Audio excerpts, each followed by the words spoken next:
Hurmatli vatandoshlar, mana tepadan ham tushib oldik. Bir qator kirish joyini ko'rsatib o'taman. Mana imomotiga chiqqanda bu tomondan to'g'ri kelasizlar. Yangilarda bu yerda mana masjid bor. Shu masjidning yonida mana bu joydan chiqib ketiladi.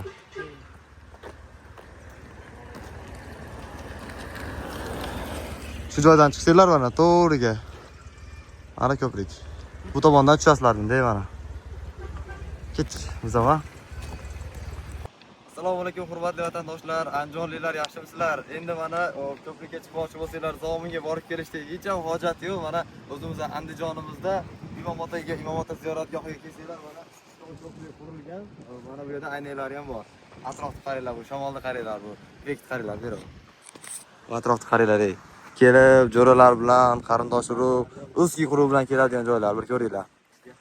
Dam olganingiz juda zo'r joy ekan, mana shamol bo'lyapti. Imomotada olib qo'y, yaqinlashtir. Yo'q, shart emas. Bu yerda mana masjid ham bor, namoz o'qisanglar. Bu yerda lekin haqiqatan o'zi mana o'zingizlar bilasizlar, bahor keldi, o'zi mana yozga ham o'tyapmiz. Yoz ham yaqinlashib qoldi.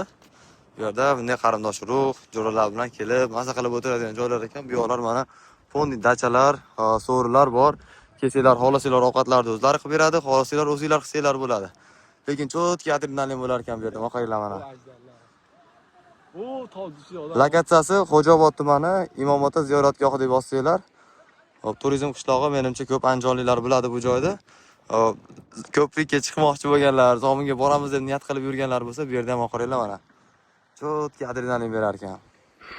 Kelishlarni tavsiya qilamiz, andijonliklar bo'lsa, Andijonga yaqinroq joyda yashaydiganlar bo'lsa, bemalol kelinglar mana.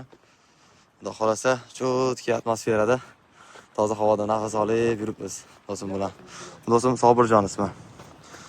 Qudratullo kanali obunachilari, xudo xolasa, hammaga foydali video bo'ldi. Kelaverasizlar bemalol. Lekin juda zo'r joylar ekan.